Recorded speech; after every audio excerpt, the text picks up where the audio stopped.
De votre participation à cette émission. Vous êtes venu plusieurs fois sur Radio Courtoisie, notamment chez Paul Marais-Couteau, mais vous avez un emploi du temps chargé et surchargé. Vous nous avez consacré aujourd'hui 3 quarts d'heure. Je vous remercie de cette attention parce que ça faisait longtemps que je voulais vous avoir dans mon émission, ayant lu vos livres, vos articles, etc.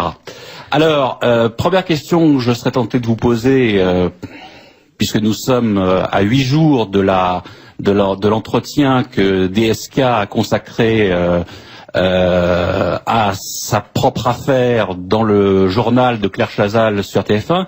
Qu'avez-vous pensé de sa prestation?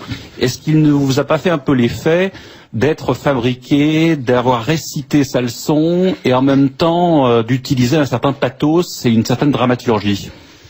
C'était très curieux parce que c'était très américain. Dans la forme, c'est-à-dire la faute morale, etc. C'est très... Clinton a dû faire un peu la même chose, et puis tous les sénateurs américains ont dû faire la même chose quand ils ont des affaires de mœurs. Aux États-Unis, là-bas, ça rigole pas. Donc c'était très américain dans la forme.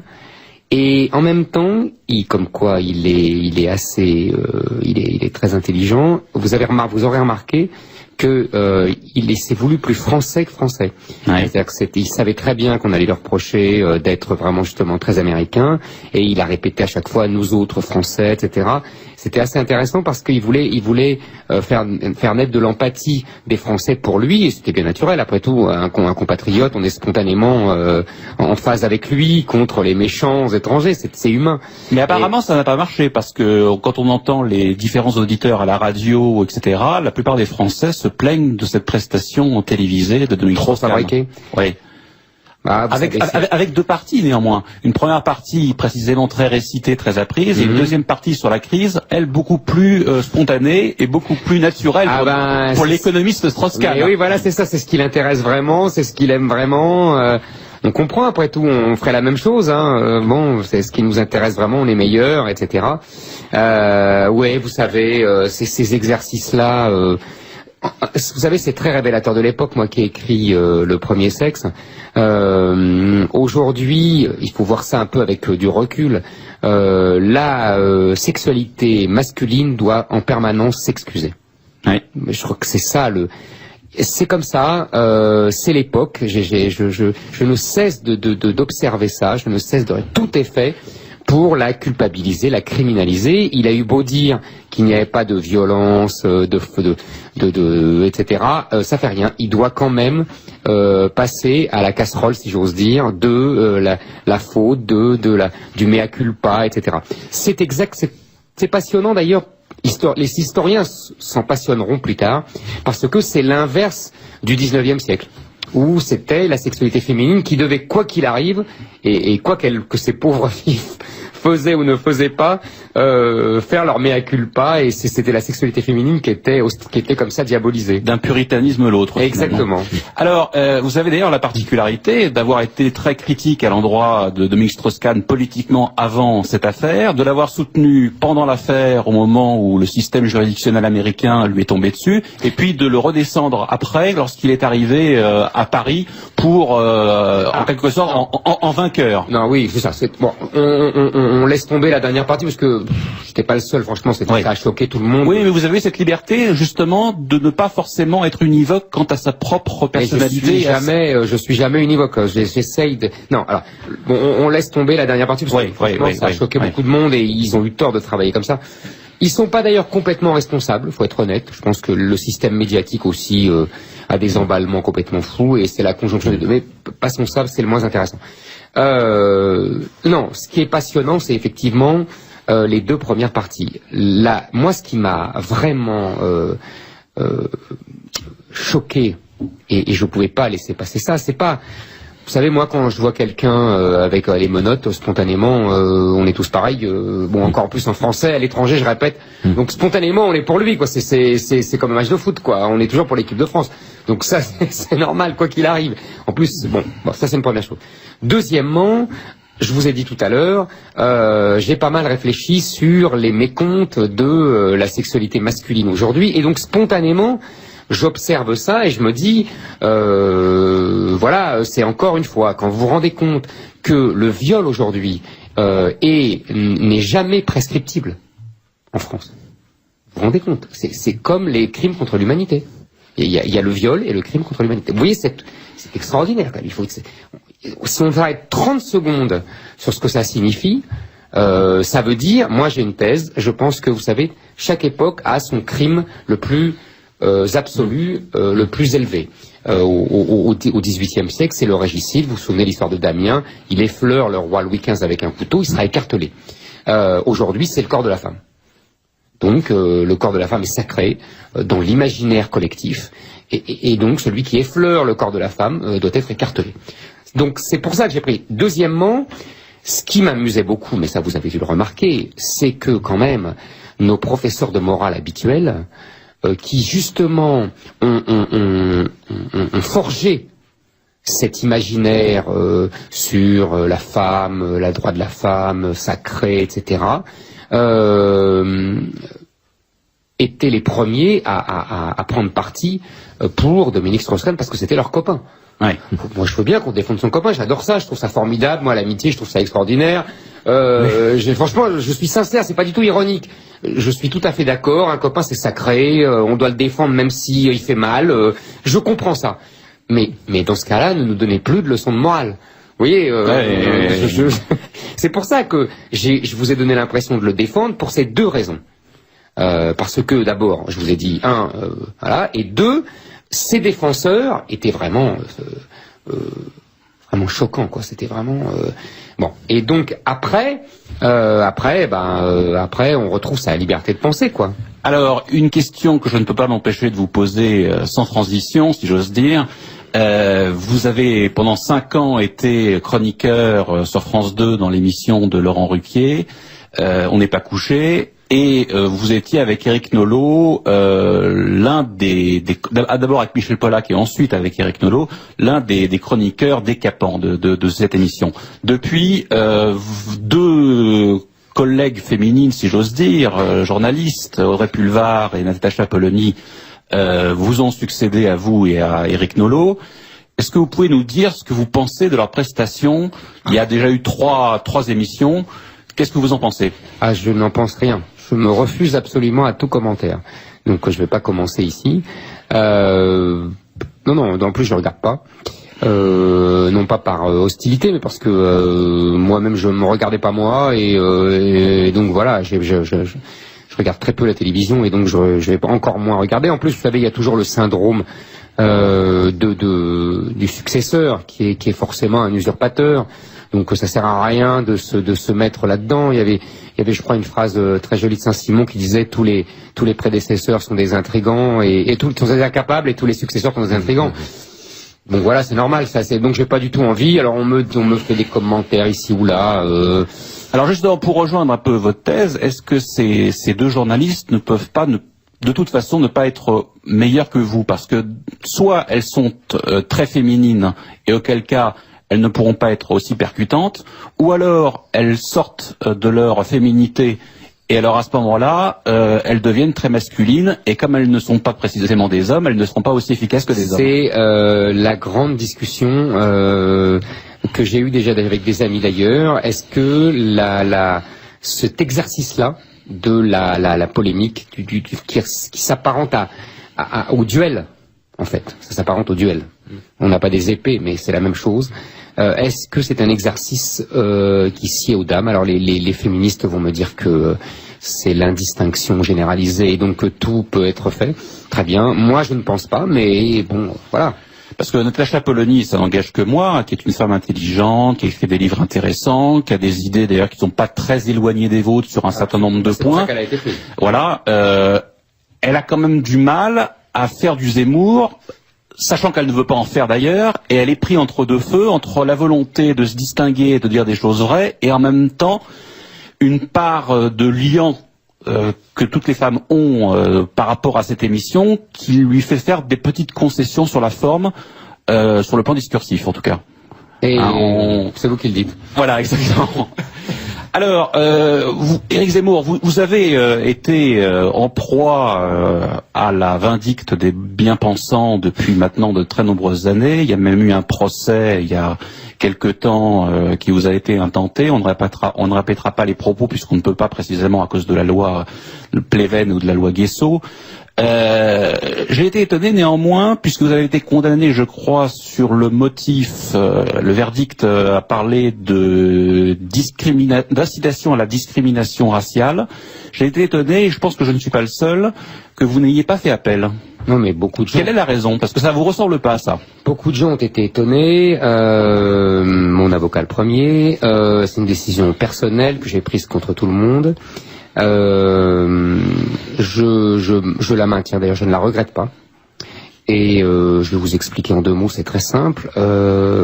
D'abord il y avait un certain épuisement de ma part, c'est une épreuve que je souhaite à personne. 3 jours de procès, vous faites la leçon de morale pendant 3 jours, c'est assez insupportable. Deuxièmement, vous vouliez en sortir. Je voulais en sortir. Deuxièmement, je pensais que c'était écrit d'avance. Oui. Voilà. Donc, troisièmement et plus important, je pense que les associations antiracistes, aidées en cela donc par les lois que vous avez citées tout à l'heure, ont instrumentalisé la justice pour en faire une machine de guerre idéologique contre leurs adversaires. Et pour, dans une logique inquisitoriale, ostraciser l'adversaire, le diaboliser, le sortir du champ démocratique du débat, pour en faire un diable. Et ils se servent de la justice pour cela. Parce que dans l'esprit public, évidemment, la confusion est facile, condamné par la justice, c'est donc on a fait mal. C'est logique. Or, moi j'ai voulu montrer que... Vous savez, je fais ça maintenant depuis des années. C'est-à-dire que mon rôle, je pense, c'est de montrer sous une lumière crue les mécaniques et les mécanismes de la bien-pensance.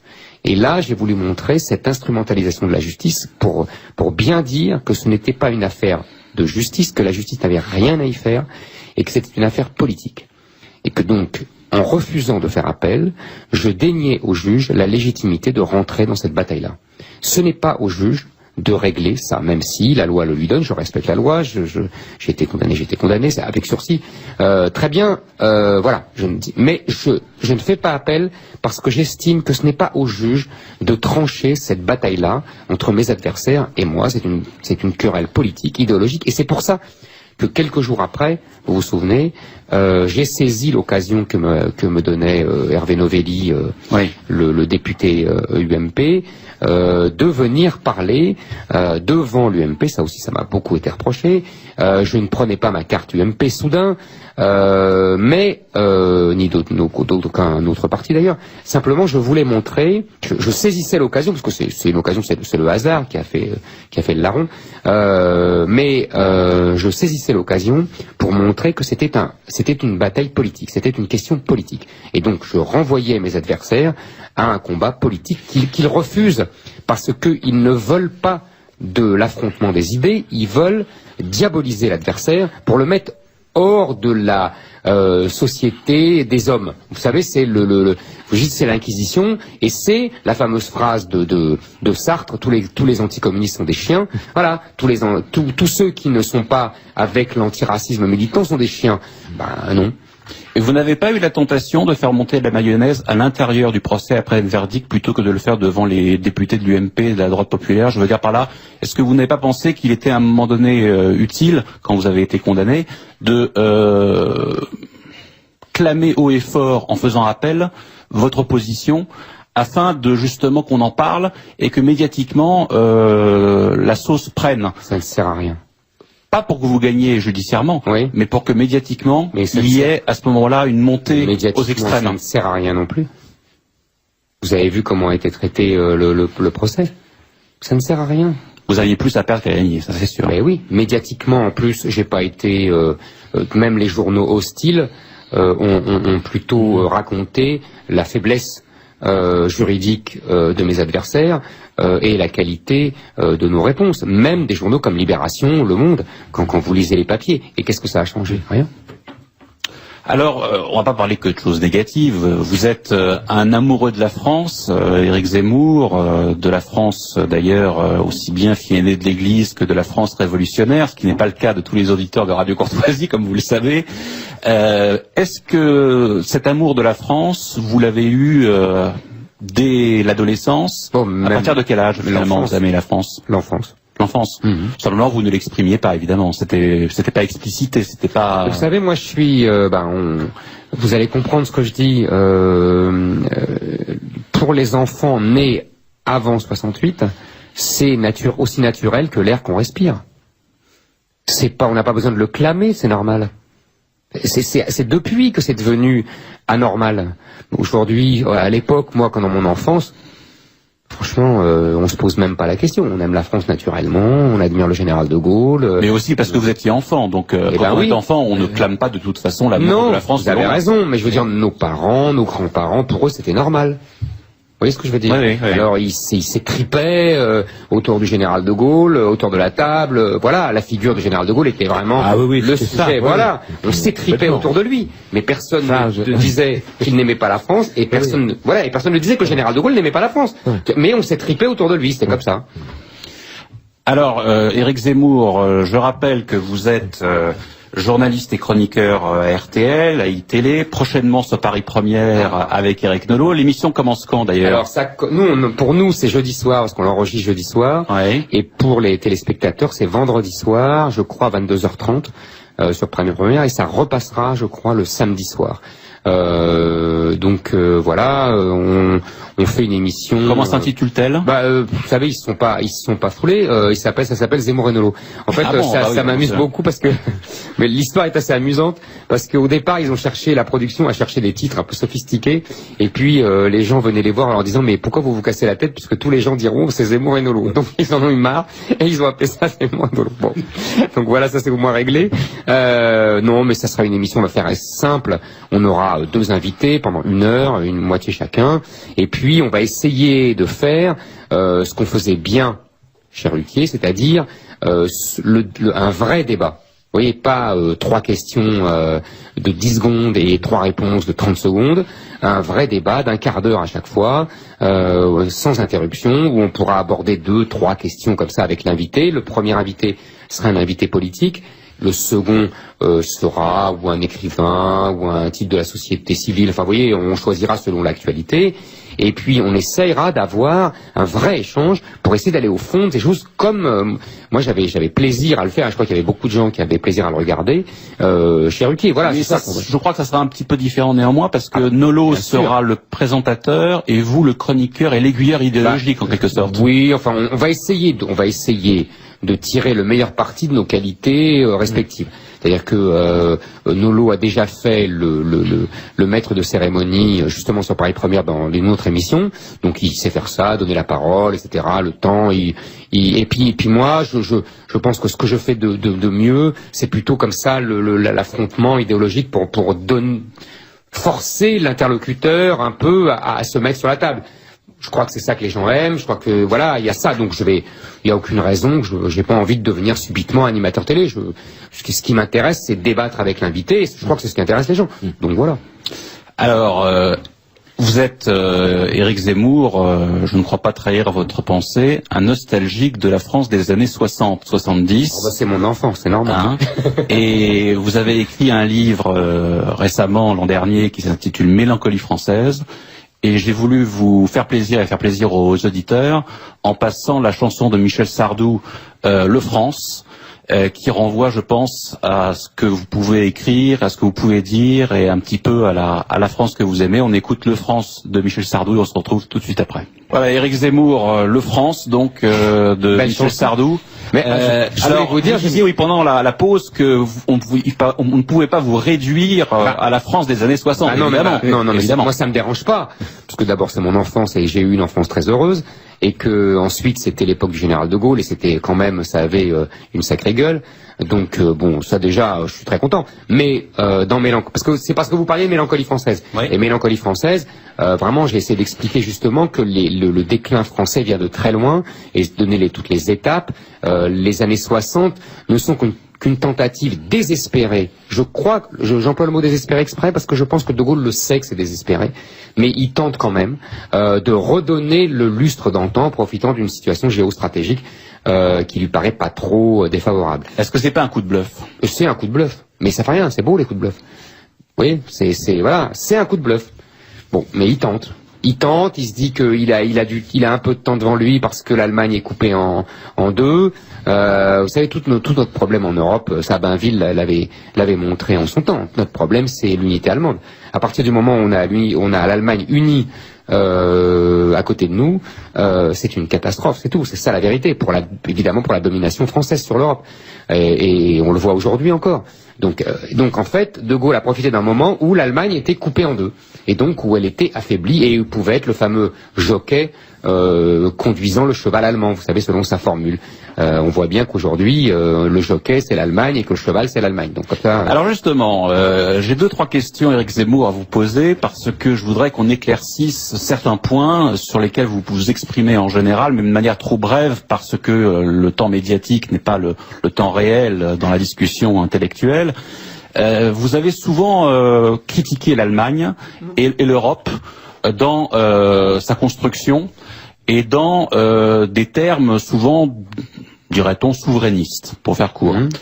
Notamment sur la question de l'identité, aussi bien pour les Français autochtones que pour les immigrés extra-européens.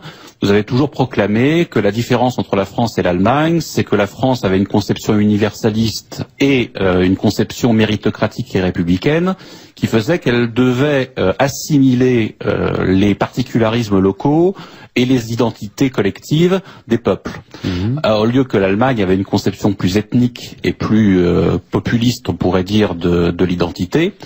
Est-ce qu'il ne vous semble pas que cet arrachement auquel vous faites référence de temps en temps, cet arrachement des Français à leur identité, n'est pas préjudiciable précisément à la diversité du peuple français et à tout ce que la France a pu recéler comme pluralité? C'est-à-dire, est-ce qu'il n'y a pas un fédéralisme acceptable qui serait l'unité dans la diversité? L'unité française et même européenne et la diversité ethno-populaire existant à la base. Ce que l'État-nation jacobin a refusé.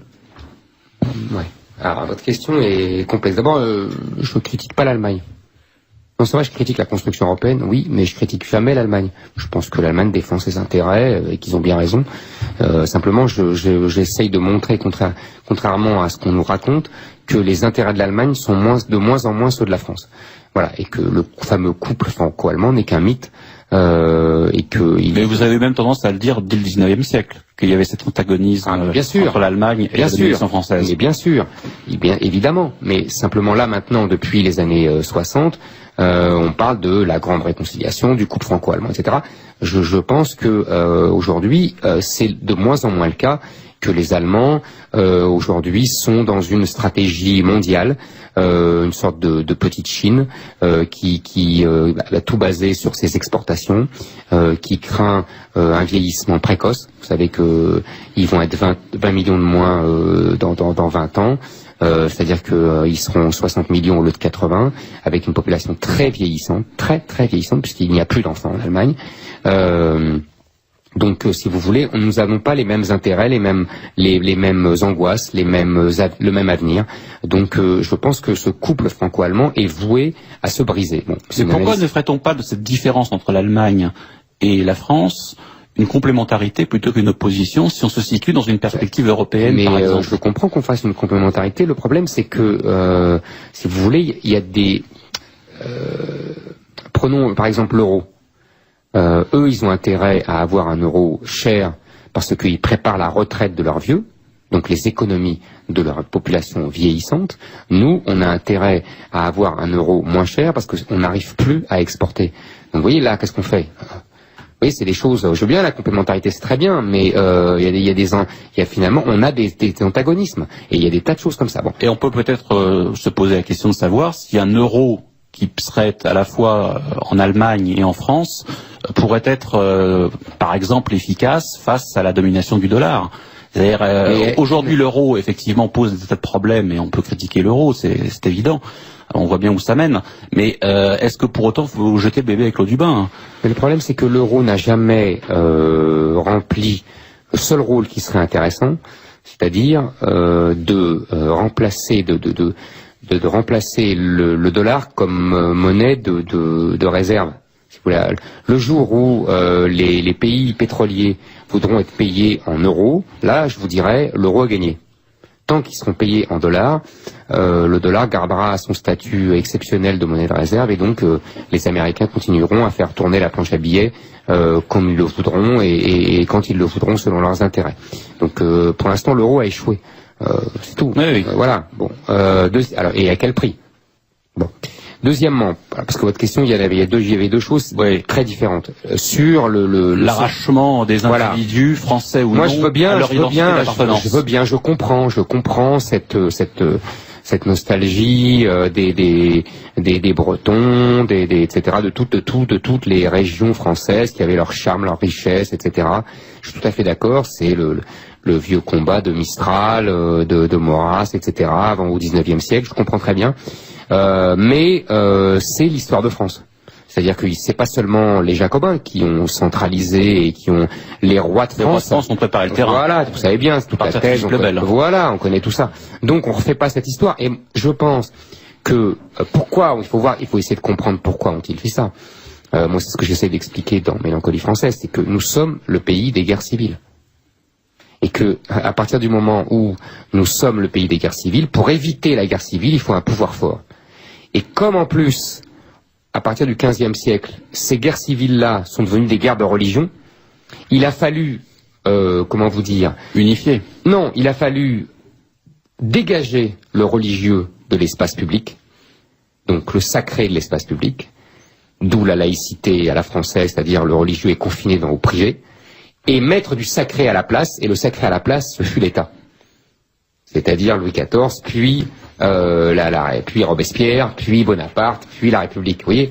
Donc, oui, je comprends votre argument, mais l'histoire de France s'est faite comme ça, et puis voilà, on peut plus revenir en arrière. Qu'est-ce que vous pensez de cette sentence de Denis de Rougemont qui disait « Je ne suis pas contre l'État, je suis pour qu'il y en ait à chaque étage ».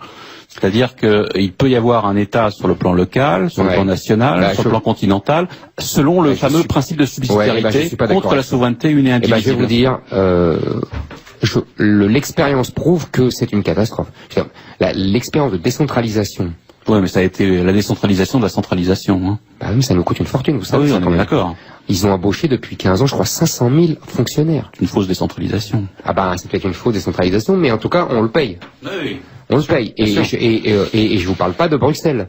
Donc en fait, la phrase de Denis de Rougemont, on l'a eu. Alors peut-être mal, on peut toujours discuter, mais en tout cas, on en a eu une expérience.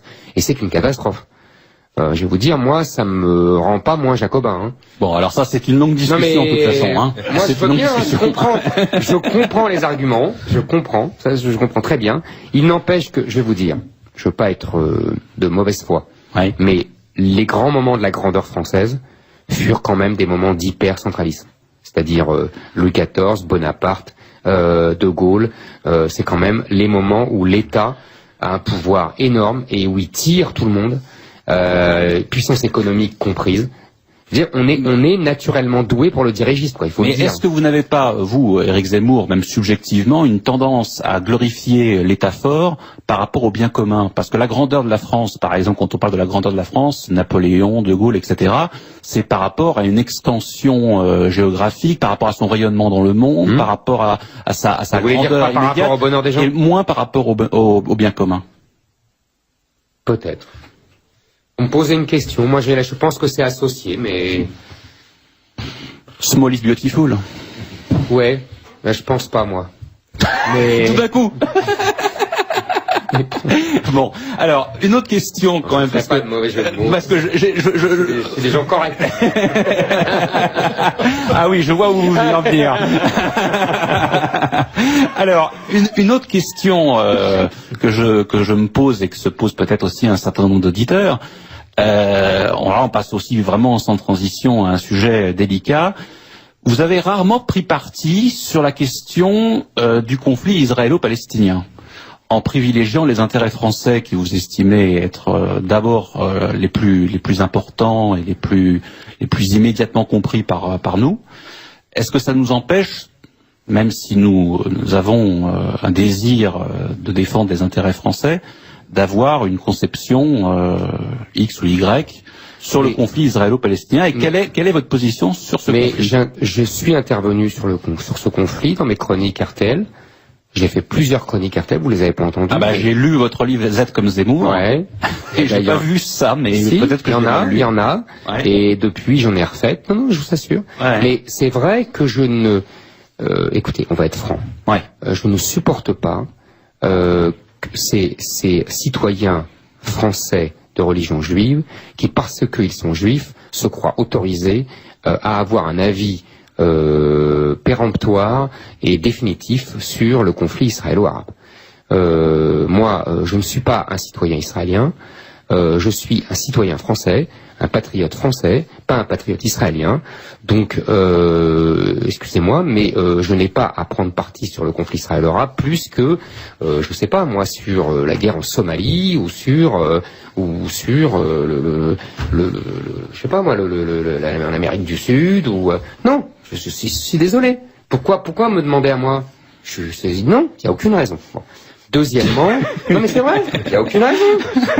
C'est du racisme à l'envers. Non mais franchement. Ouais. Bon, deuxièmement, quand je le fais, j'essaye toujours, parce que en même temps, on a beau dire, on a une sensibilité, on a une éducation, on a et heureusement, on n'est pas ce que vous disiez tout à l'heure. Chacun en a sa sensibilité. Moi, ma famille est juive d'Afrique du Nord, d'Algérie, donc évidemment, je me souviens quand j'étais petit de la guerre des 6 jours, de la guerre du Kippour, des grandes peurs à chaque fois qui habitaient ma famille, puisque on avait l'impression que des Juifs allaient être jetés à la mer une fois de plus. Non, évidemment, tout ça existe aussi en moi. Enfin, c'est pas, mais j'essaye justement, quand je parle de ce sujet-là, d'analyser aussi froidement et aussi rationnellement que les autres sujets. Oui. Vous voyez, donc je fais une analyse la plus rationnelle. Et troisièmement, je ne jouerai pas, je refuse de jouer, soit Bernard-Henri Lévy, c'est-à-dire Zola à Paris et Barès à Jérusalem. Je lui ai dit, donc vous pouvez regarder sur quand il est venu chez Ruquier, nous avons eu un affrontement. Et je ne jouerai pas non plus, je sais pas moi, Ronnie Broman ou SL, qui parce qu'ils sont juifs ou à moitié juifs ou quart juifs sont systématiquement anti-israéliens et sont instrumentalisés, les idiots utiles du gaucho-palestinianisme. Vous voyez ce que je veux dire? Je ne jouerai ni l'un ni l'autre. J'essaye d'analyser froidement. En plus, je vais vous dire quelque chose et je finis là-dessus. Je vous laisse parler. Il y a quelque chose c'est vous l'invité. Il y a quelque chose qui m'intéresse beaucoup dans le rapport à Israël, c'est que je pense que Israël a une pratique de la souveraineté qui est exactement celle qu'avait la France pendant des siècles. C'est ça qui m'intéresse. C'est-à-dire une défense farouche de sa souveraineté, comme la France a jusqu'au général de Gaulle. Et qu'il n'hésite pas à employer la guerre comme moyen de défendre une politique et une souveraineté, exactement comme l'a fait la France pendant 1000 ans. C'est ça qui m'intéresse. Et je pense que le rapport complexe des Français vis-à-vis d'Israël vient de là. C'est-à-dire qu'Israël est une espèce de vous savez, par exemple, le peuple... Moi, je pense toujours, l'armée israélienne, c'est 1792. Oui, c'est le peuple en armes qui se bat avec les généraux de 30 ans qui discutent et qui tutoient les soldats et les soldats qui leur disent mais t'es nul et qu'est-ce que t'as fait, etc. Je pense que l'armée des Français de 1792 à 1800 4-5 avant que c'était ça, exactement la même chose. Donc c'est ça qui m'intéresse parce que c'est d'ailleurs très curieux parce que Israël est souvent défendu par des modernes. Ouais. Alors qu'en même temps, elle a une pratique très archaïque des rapports entre nations. Ouais. Vous voyez, et c'est ça qui est très paradoxal. C'est ça qui est intéressant, je trouve, moi, beaucoup plus que les leçons de morale. Vous voyez, sempiternelles, ils sont méchants, Oui, alors je comprends très bien que vous puissiez analyser froidement, rationnellement cette question et ce conflit. Néanmoins, vous vous êtes fait un petit peu le pourfendeur du droit d'ingérence de la France dans le monde. Est-ce que Israël ne pratique pas une ingérence coloniale à l'égard du peuple palestinien? Et est-ce que de ce point de vue-là, vous ne pouvez pas prendre parti justement si un principe ne vaut que par sa généralité, défendre précisément le peuple palestinien spolié? Je prends parti contre le droit d'ingérence humanitaire, qui est pour moi du néocolonialisme. Mais le droit d'ingérence d'État. Alors attendez, là en l'occurrence c'est pas du droit d'ingérence, c'est qu'ils ont été installés sur une terre où il y avait déjà des gens. Je dis des gens parce que je dis pas un peuple, parce que vous savez bien qu'un peuple il faut un sentiment d'appartenance, etc. Ce qui n'existait pas en 48. Et un destin commun. Voilà, exactement, ce qui n'existait pas chez les Palestiniens de 48, puisqu'ils se sentaient, je pense, arabes et c'est tout, quoi, pas spécialement palestiniens. Bon, ça c'est le sentiment national est né en opposition à Israël, dans un schéma assez classique qu'on a connu nous, les Prussiens avec Napoléon, avec la France, ou oui, bon, ça on connaît ça par cœur. Bon, d'accord. Donc ça c'est une première chose. Maintenant, si vous voulez me faire dire que non, je voudrais vous faire dire. Non, mais parce que vous me disiez. moi, je peux vous dire ce que vous voulez. Israël a été si vous voulez. Moi, j'ai l'habitude de dire, Israël a été créé, sans doute pour les Israéliens, un siècle trop tard, parce que les créations comme ça, c'était plutôt le 19e siècle. Donc là, ils arrivent au milieu du 20e siècle avec ils sont imposés par l'ONU. Effectivement, il y a des gens avant, donc ça ressemble à une conquête coloniale qui se faisait beaucoup au 19e siècle et qui devient scandaleuse dans le siècle de la décolonisation. Vous voyez, tout ça est compliqué. Alors, il faut ni excès d'honneur ni excès d'indignité. Oui, évidemment, ils prennent des terres à d'autres. Donc, on peut appeler ça une colonisation. Non, ils ne font pas de génocide des Palestiniens. C'est pas les Indiens. Vous voyez ce que je veux dire? C'est ni l'un ni l'autre. Il n'y a pas de génocide puisqu'ils étaient, je crois, 300 000 et qui sont des millions. Oui, tout bêtement. En revanche, oui, vous avez raison, il y a des gens venus d'Europe qui, comme dans la colonisation, prennent une terre à un peuple qui est là depuis des siècles. Eux vous diront, mais vous connaissez la thématique israélienne, eux vous diront qu'ils reviennent chez eux.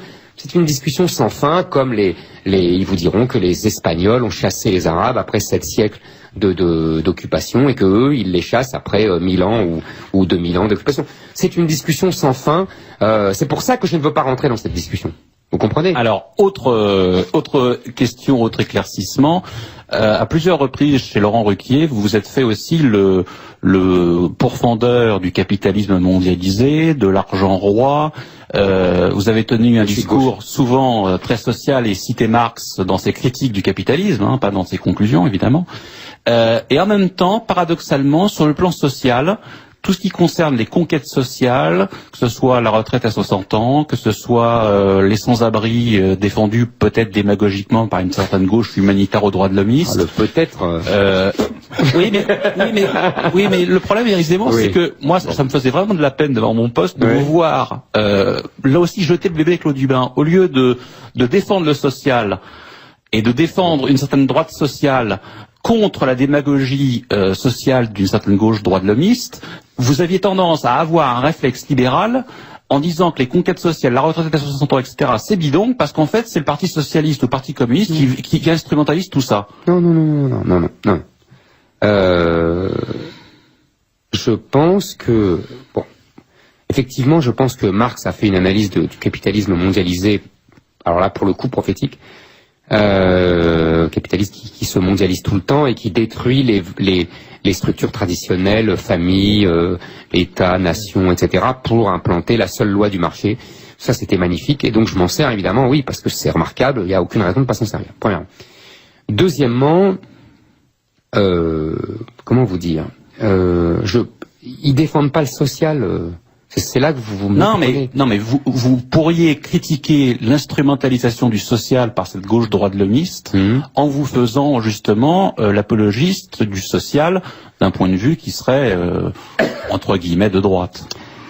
Mais je le fais. Je ne suis pas. Sur les sans-abri, quand même, chez Ruquier, vous y aviez été fort. Mais Écoutez-moi, sur les sans-abri, c'est un autre problème, c'est pas du social.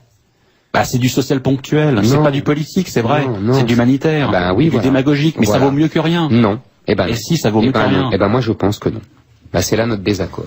Moi, je pense que c'est de la pure démagogie, qu'en plus, ça veut ignorer souvent les problèmes de fond qui sont derrière, en clair, l'immigration, parce que c'est ça le vrai sujet de 99% de ces sans-abri, et que ça veut nous imposer, parce qu'il ne faut pas vous leurrer, en luttant soi-disant contre les sans-abri, ces gens-là luttent pour le sans-frontiérisme. Oui, on est d'accord. Mais je veux dire, donc c'est ça qu'ils vous font avaler avec le pseudo-social. Oui, mais c'est pas ce que vous leur avez dit. Mais bien sûr que si. Non, c'est pas ce que vous leur avez dit à cette émission. De toute façon, à cette émission, je n'ai rien dit. Il a voulu taper et il a hurlé. non, mais ça, c'était lamentable. Mais même Éric Nolot vous disait, tu charries quand même, tu vas trop loin. L'existence des sans-abri, la précarité des gens qui vivent sans toit, etc. C'est quand même un problème. Si on peut les reloger ponctuellement, ça vaut mieux que rien. Mais non. Ça, c'est le résultat, comme le disait Éric Zemmour, c'est du démantèlement de l'État-nation et l'État social. Hein. Oui. Et c'est le remplacement à gauche d'une politique sociale par une politique des exclus. Oui, mais tant qu'on l'a pas rétabli, ça vaut mieux que rien. Non. Et puis en plus, moi je vais vous dire, je suis pas. Alors vraiment, je suis d'accord avec vous. On est d'accord. Et en plus, je ne suis pas un homme politique. Ouais. Donc je ne suis pas dans le. Non mais c'est sérieux ce que je dis là. Je ne suis pas un homme politique. Donc je ne suis pas dans le côté pratique. Je dois défendre des principes qui sont complètement bafoués et méprisés sur toutes les chaînes. Oui, mais vous défendez le politique quand même. Et à un moment donné, vous défendez le bien commun, vous défendez les exclus. Non. Ces exclus, je suis désolé, ils sont la conséquence, et malheureux pour eux, d'une politique de l'immigration et du libéralisme aussi. Mais c'est les deux. C'est la même chose. Oui, les deux. Mais je me tue à dire que c'est la même chose. Accordez-moi au moins. Ah oui, non mais là-dessus, je suis un des seuls à expliquer aux grandes dames que la libre circulation des capitaux, des hommes, des marchandises, c'est la même chose. Merci. Vous m'accordez ça. Que même je le fais devant les gens de gauche, même les gens qui sont pour la démondialisation comme Montebourg et Mélenchon, c'est leur vrai. Ils restent immigrationnistes. C'est leur vrai problème. C'est leur vrai problème. D'ailleurs, c'est pour ça que Marine Le Pen est entre 18 et 20% et que Mélenchon est à 6. Vous me l'avez levé de la bouche. Je pense que c'est leur problème, même cyniquement. C'est-à-dire même électoralement, c'est leur problème. Ouais. C'est que le peuple ne les entend pas. C'est leur drame. Mais... Alors François Bousquet, Christian Brosio, si vous avez un commentaire à faire rapidement et peut-être une question à poser à Éric Zemmour. Christian Brosio. Écoutez, non, j'ai pas grand-chose à ajouter. Sinon que Éric Zemmour, c'est là ce que vous évoquiez là, c'est la double pensée qui a été théorisée par Michéa. Ouais. C'est cette alliance des contraires entre les libéraux et libertaires et qui depuis 20-30 ans, depuis 68, et qui nous tue. C'est l'alliance du MEDEF et de la SR. Michéa, vous savez, vous m'accordez encore une fois que chez Ruquier, je le citais et je le recitais. Vous citiez René Girard et Jean-Claude Michéa. Alors ça, on applaudit dès demain. Non, Michéa est un type admirable. Je le connais même pas. Hein. Je vais simplement il se cache à Montpellier. Voilà, c'est ce qu'on m'a dit. Mais moi, qu'il sache, où qu'il soit, qu'il a mon admiration. Un type remarquable qui a fait des analyses d'une finesse admirable. D'ailleurs, il y a un nouveau livre qui vient de sortir. Le complexe d'Orphée, ouais. Je crois savoir qu'il va y avoir un entretien dans le prochain numéro du Spectacle du Monde. Ils ont de la chance. Et oui, vous êtes chroniqueur au Spectacle du Monde, donc ça vous solidarise un peu Non, moi j'aurais peut-être une question. Une question plus géopolitique. On parlait tout à l'heure de l'Europe, de la France et de l'Allemagne. Est-ce que alors vous me direz, j'enfonce une porte ouverte puisque tout le monde le dit, mais est-ce que le gros problème auquel nous sommes confrontés en Europe, c'est l'incapacité des Européens et depuis quasiment depuis sauf à l'époque du général de Gaulle, précisément, où il y a eu là une tentative de construire, de penser même une puissance continentale européenne, véritablement européenne, autonome ou indépendante par rapport aux États-Unis pour constituer un bloc de puissance entre les différents blocs de puissance qui émergent actuellement. Et on a l'impression que toute l'élite politique européenne est absolument vampirisé, si j'ose dire, mentalement par l'américanisme. Souvenez-vous du général de Gaulle, une Europe qui soit européenne. Voilà, tout ça. Et ne conviendrait-il pas, précisément, bon, c'est un souhait que j'exprime, mais c'est vrai que vous avez émis un constat qui est juste sur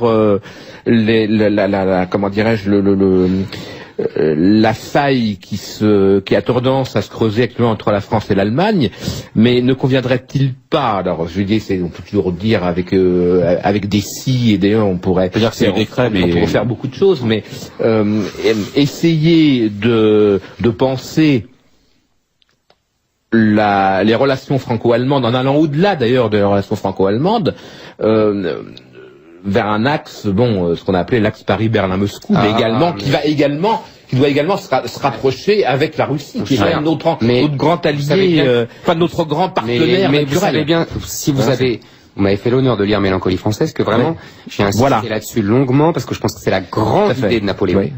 Et malheureusement, il l'a pas mené au bout parce que lui aussi avait des défauts et qu'en plus Talleyrand était contre, qu'il était là pour l'alliance avec l'Autriche, et que ça a été repris par le général de Gaulle et malheureusement brisé par la Tchécoslovaquie, etc.